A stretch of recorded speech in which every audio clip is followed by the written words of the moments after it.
Hello বন্ধুরা, মোহনার দিকের আরও একটি নতুন ব্লগে তোমাদেরকে অনেক অনেক স্বাগত। আর আজ পনিরের একটা স্পেশাল রেসিপি তোমাদের সাথে শেয়ার করছি। আর ভীষণ টেস্টি হয় এই পনিরের রান্নাটা। তো তোমরা প্লিজ পুরো ভিডিওটা অবশ্যই দেখো, কেমন? তো দেখো, পনিরটাকে আমি প্রথমে ফ্রাইং প্যানে তেলটাকে একটু ভালো করে গরম করে নিয়ে আঁচটা কমিয়ে নিয়ে তারপরে পনিরটা ভেজে নিচ্ছি। আর এখানে তেল একটু বেশি দিতে হয়েছে, কারণ কি এখানে পনির আছে আমার 3 প্যাকেট, মানে 200 গ্রামের যে প্যাকেটগুলো হয় আমুল পনিরের, সেটা 3 প্যাকেট আছে। আর এখানে একটু বেশি করেই রান্নাটা করছি।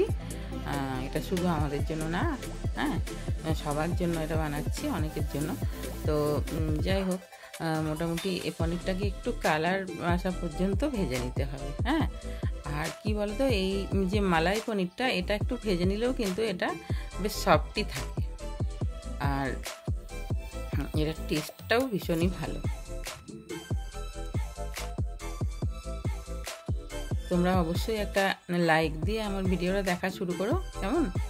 তোমাদের একটা লাইক কমেন্ট আমাদের নতুন নতুন ভিডিও বানাতে ভীষণই উৎসাহিত করে।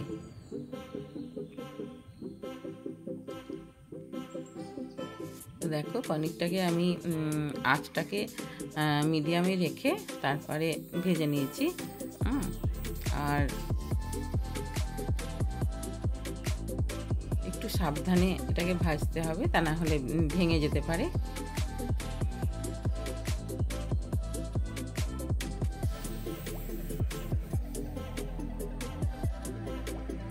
দেখো, এটা ভাজা হয়ে গেছে, কালারটা চেঞ্জ হয়ে গেছে, ভাজা হয়ে গেছে। এবার এটাকে তুলে একটা প্লেটের মধ্যে আমি রেখে দিচ্ছি।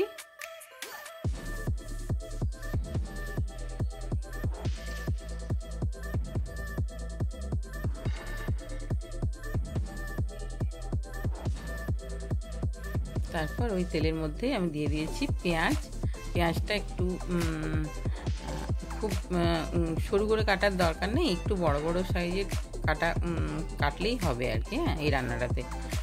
তারপর দিলাম গোটা জিরে। এখানে জিরে ভাজার যে টেস্টটা, সেটা কিন্তু রান্নার মধ্যে যাবে। তো তারপরে দেখো, পেঁয়াজটা একটু খানি ভাজা হয়ে গেলে এরপর আমি এক এক করে সমস্ত সবজিগুলো দিয়ে দেবো। প্রথমে দিচ্ছি ক্যাপসিকামটা। ক্যাপসিকামটা প্রথমে দিয়ে দিলাম। ক্যাপসিকামটা দিয়ে একটু নেড়ে চেড়ে নিয়ে তারপরে বাকি যে বেল পেপারগুলো আছে সেগুলো দেব। দেখো, ক্যাপসিকামটা একটুখানি নেড়ে চেড়ে নিয়ে তারপর এখানে ইয়েলো বেল পেপার যেটা, সেটা দিয়ে দিলাম। আর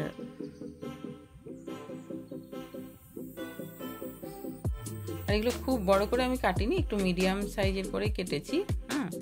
তারপর দিয়ে দিলাম এখানে red bell pepper, yellow bell pepper. এগুলো কি বলতো, সবসময় না পাওয়া যায় না আমাদের, বিশেষ করে আমাদের এই বাজারটাতে।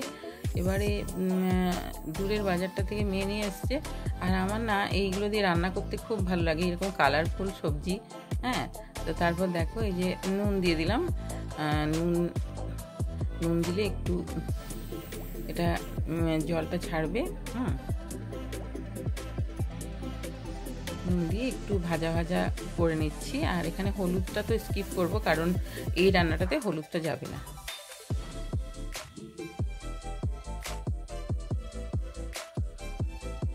দেখো কি সুন্দর লাগছে দেখতে।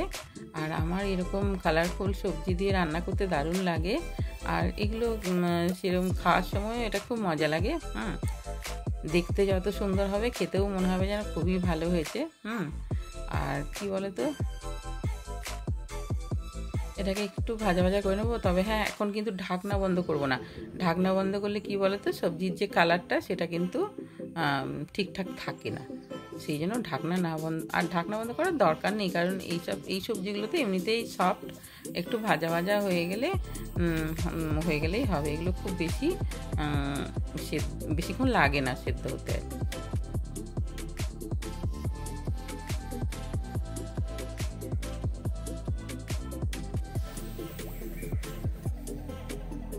তারপর এটা দেখো, অনেকটা ভাজা ভাজা হয়ে গেছে। আঁচটা মিডিয়ামে রেখে আমি রান্নাটা করছি।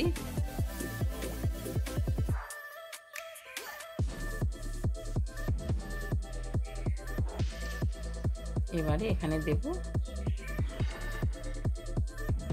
টমেটো কুচি।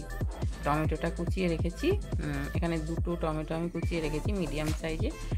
টমেটোটা দিয়ে দিলাম। হ্যাঁ, দিয়ে টমেটোটাকেও একটু নেড়ে চেড়ে নিয়ে তারপর এর মধ্যে মশলা দেব। আর মশলা বলতে কি, এখানে জিরে আর আদা রসুন সব একসাথে আমি বেটে রেখেছিলাম, সেটাও খুব কম দিয়েছি আমি। হ্যাঁ, অত বেশি মশলা এখানে দিতে হবে না, আদা রসুনের পেস্ট এখানে অত বেশি দিতে হবে না। তারপর এখানে দিয়ে দিলাম গরম মশলার গুঁড়ো। আর গরম মশলার গুঁড়োটা আমি একটু ওই কষানোর সময় দেওয়াটাই পছন্দ করি। তো দেখো, দিয়ে মশলাটাকে খুব ভালো করে কষিয়ে নিয়ে তারপর সমস্ত সবজির সাথে একসাথে মিশিয়ে নিচ্ছি।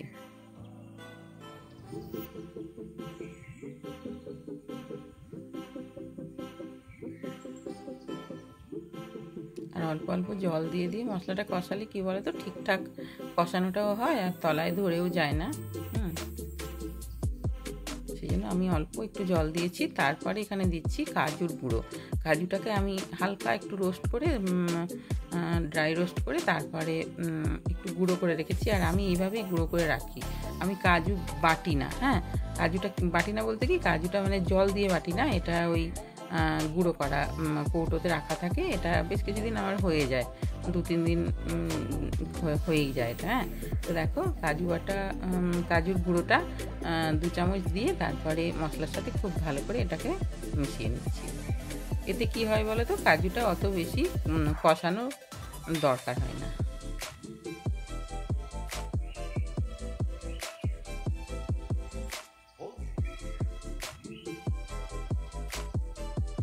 তারপর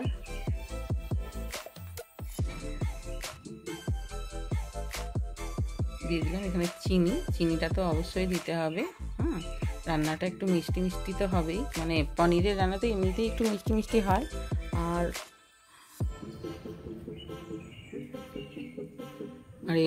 এই রান্নাটা তো মিষ্টি মিষ্টি একটু হবে। তো দেখো, চিনিটা দিয়ে তারপরে খুব ভালো করে নেড়ে চেড়ে নিচ্ছি। তারপর এখানে দিয়ে দিলাম জল। এবার জলটা দিয়ে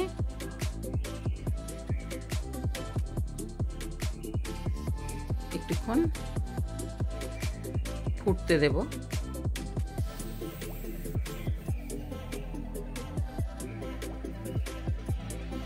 তারপর দেখো, ঝোলটা ফুটে উঠেছে। এইবারে পনির যেগুলো ভেজে রেখেছিলাম সেগুলো দিয়ে দিচ্ছি।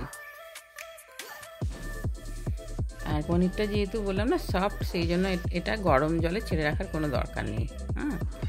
তারপরে পনিরটাকে দিয়ে খুব ভালো করে এটাকে মিশিয়ে নিচ্ছি। আর আঁচটা এখন মিডিয়াম টু লোতেই আছে।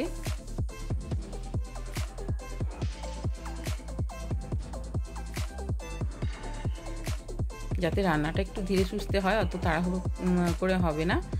সেই জন্য এখানে আঁচটা মিডিয়াম টু লোতে রেখেই আমি রান্নাটা করছি। হ্যাঁ,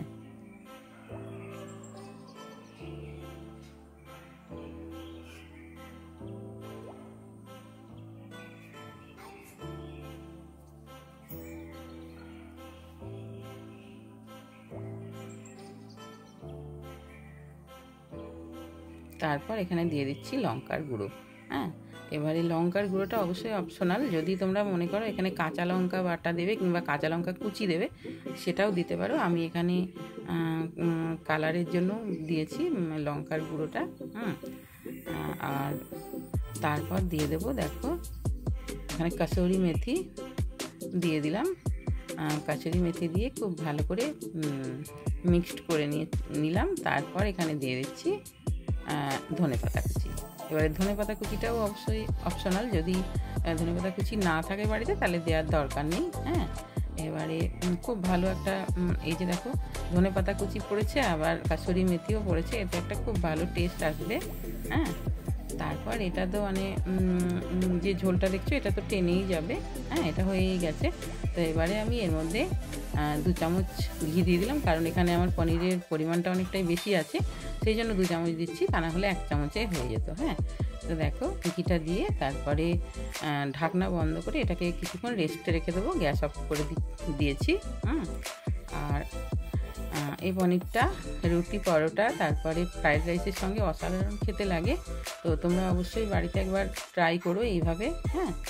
আর যদি ভালো লাগে আমার রেসিপিটি তাহলে অবশ্যই লাইক কমেন্ট করো, আর আমার চ্যানেলে নতুন বন্ধু হলে অবশ্যই চ্যানেলটাকে সাবস্ক্রাইব করে দিও। সবাই খুব ভালো থাকবে, দেখা হবে আরও একটি নতুন ব্লগে। বাই।